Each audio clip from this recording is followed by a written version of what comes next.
ሰላም ሰላም ጤና ይስጥልኝ ውድ የዓለም ቲዩብ ፕሮግራም ተከታታዮች እንዴት አላችሁ? በያላችሁበት ሰላማችሁ ይብዛ። ለዚህ ቻናል አዲስ የሆናችሁ በዚህ ቻናል አማርኛ፣ እንግሊዝኛ፣ ሂሳብና ሌሎችም ትምህርቶች ከጀማሪ እስከ ከፍተኛ ላሉ ተማሪዎች እያስተማርን እንገኛለን። የምናስተምርበት የትምህርት አማራጭ በኢሞ፣ በቴሌግራም፣ በዋትሳፕ፣ በጎግል ሚት እና ሌሎችንም አማራጮች ተጠቅመን እናስተምራለን። ስለሆነም በየትኛውም ዓለማት ሆናችሁ መማር የምትፈልጉ ልጆች ስልካችን ታች ላይ ስላለ በኢሞ፣ በቴሌግራም፣ በዋትሳፕ እንዲሁም በቀጥታም ቢሆን ደውላችሁ በመመዝገብ መማር ይቻላል። ቻናላችንን ላይክ፣ ሼር እንዲሁም ሰብስክራይብ እያደረጋችሁ ጀምሩ። ለዛሬ ትምህርት ደግሞ ይዤላችሁ የመጣሁትኝ የአማርኛ አረፍተ ነገሮችን እንዴት ማንበብ እንደምንችል እናያለን። እዚህ ጋር የምታዩቸው እነዚህ ሁለት፣ ሶስት እና ከዚያም በላይ የሆኑ ቃላቶች በአንድ ላይ ሲመጡ ደግሞ ዛሬ እናያለን ማለት ነው። እንግዲህ በባለፈው ቪዲዮአችን ብዙ ጊዜ ቃላቶችን ስንመማር ነበር፣ ፊደላቶችን አይተናል። እንደነዚህ አይነት ረዘም ያሉ ቪዲዮዎችን ብዙም አላየንም እና ይሄ ደግሞ በጣም አስፈላጊ አማርኛ በደንብ ለማንበብ በጣም አስፈላጊ ስለሆነ ነው ዛሬ ይህን ቪዲዮ ይዤላችሁ የመጣሁት። እስከመጨረሻው በደንብ ተከታተሉኝ። እሺ አሁን ከዚህ ጋር መጀመሪያው ጀምራለሁ። ከዚህ ጋር ምን ይላል?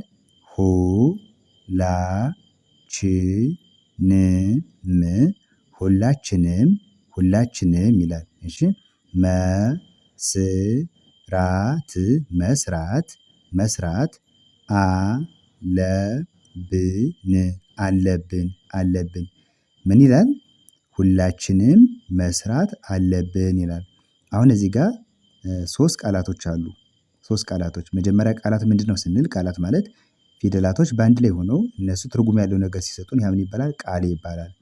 ቃላቶች ደግሞ በአንድ ላይ ሁለት፣ ሶስት ከዚያም በላይ ሆነው አንድ ላይ ተጽፈው ደግሞ እነሱ ደግሞ አንድ ትርጉም ያለው ነገር ሲሰጡን ደግሞ ምን ይባላል? አረፍተ ነገር ይባላል ማለት ነው። ስለዚህ አሁን እዚህ ጋር ሶስት ቃላቶች አሉ። የመጀመሪያው ሁላችንም የሚለው አለ።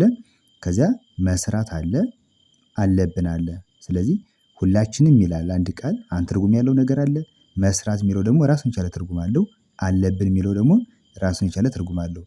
እነዚህ ደግሞ በአንድ ላይ ሲጻፉ ደግሞ ሁላችንም መስራት አለብን ስንል ደግሞ ሙሉ ሀሳብ እናገኛለን ማለት ነው። ስለዚህ ምነው አረፍተ ነገር ነው። አሁን እዚህ ጋር የመጀመሪያውን ቃል ጽፋችሁ ሁለተኛውን ቃል ስትጽፉ መካከል ላይ ርቀት መጠቀም መዘንጋት የለባችሁም። እዚህ ጋር ስፔስ መኖር አለበት። ከዚህኛው ጋር በተመሳሳይ ርቀት እዚህ ካስጠጋችኋት ሁላችንም ብሎ ለማንበብ የት ድረስ እንደምናነብ ሀሳቡ ትንሽ ሊያደናግረን ስለሚችል ርቀታችሁን እየጠበቃችሁ መጻፍ ያስፈልጋል ማለት ነው። ስለዚህ ምን ይላል? ሁላችንም መስራት አለብን ይላል። ከዚህ ጋር ደግሞ የት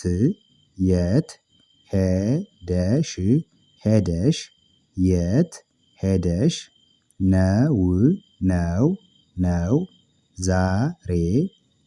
ነው ዛሬ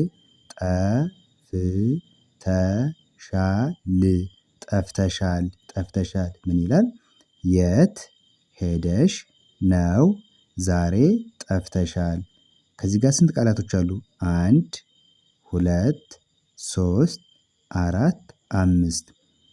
ስለዚህ እነዚህን አምስቱን ቃላቶች በስርዓት ስናስቀምጣቸው ምን የሚል ትርጉም ያለው ነገር ሰጡን? የት ሄደሽ ነው ዛሬ ጠፍተሻል የሚል አንድ ሙሉ ሀሳብ ይሰጠናል ማለት ነው። የት ሄደሽ ነው ዛሬ ጠፍተሻል።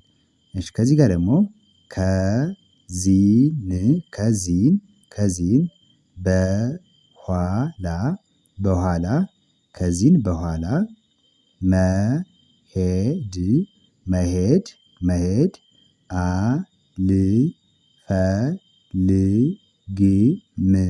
አልፈልግም ምን ይላል? ከዚህን በኋላ መሄድ አልፈልግም። አራት ቃል 1 2 3 4 እነዚህን በስርዓት ስናስቀምጣቸው ከዚህን በኋላ መሄድ አልፈልግም የሚል ትርጉም ያለው ነገር ሰጥተውናል ማለት ነው። እሺ ከዚህ ጋር ደግሞ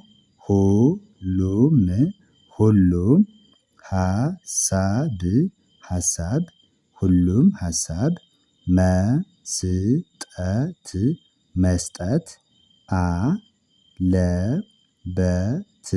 አለበት ምን ይላል? ሁሉም ሀሳብ መስጠት አለበት። እሺ ከዚህ ጋር ደግሞ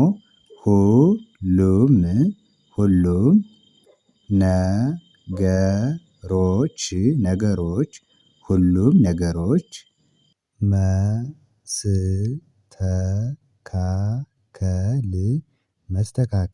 መስተካከል አለባቸው ምን ይላል? ሁሉም ሁሉም ነገሮች መስተካከል አለባቸው አሁን እዚህ ጋር አራት ቃላቶች ተጠቅመናል የመጀመሪያው ሁሉም ይላል ከዛ ነገሮች መስተካከል እና መጨረሻ አለባቸው ይላል። በአንድ ላይ ጠቅለል አድርገን ስናነበው ሁሉም ነገሮች መስተካከል አለባቸው። እሺ ወደ ቀጣዩ ስንመጣ ደግሞ አንድም ሰው አንድም ሰው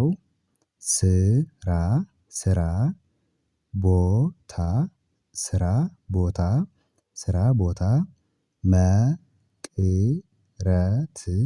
መቅረት የለበትም ምን ይላል? አንድም ሰው ስራ ቦታ መቅረት የለበትም። ከዚህ ጋር አሁን 1 2 3 4 5 6 ቃላቶች ተጠቅመናል። ስድስቱን ቃላቶች በስርዓት ስናስቀምጣቸውና ስናነባቸው ከዚህ ከመጀመሪያው ጀምረን አንድ ሙሉ ሀሳብ ይሰጠናል ማለት ነው። ምን ሙሉ ሀሳብ ይሰጠናል? አንድም ሰው ስራ ቦታ መቅረት የለበትም የሚል ሙሉ አረፍተ ነገር ይሰጠናል ማለት ነው። እሺ የመጨረሻው ዛሬ ወደ ስብሰባ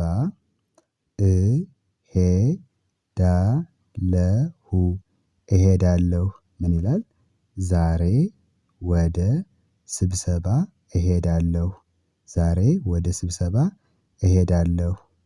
እሺ እንግዲህ ለዛሬ ትምህርታችን ይሄን ይመስላል ማለት ነው። ዛሬ 3 4 እና ከዚያም በላይ የሆኑ ቃላቶች በአንድ ላይ ደግሞ ሲመጡ እንዴት እንደሚነበቡ አይተናል። በቀጣይ ደግሞ በሌሎች ቪዲዮዎች እስከምመለስ መልካም ጊዜ ይሁንላችሁ። ባይ ባይ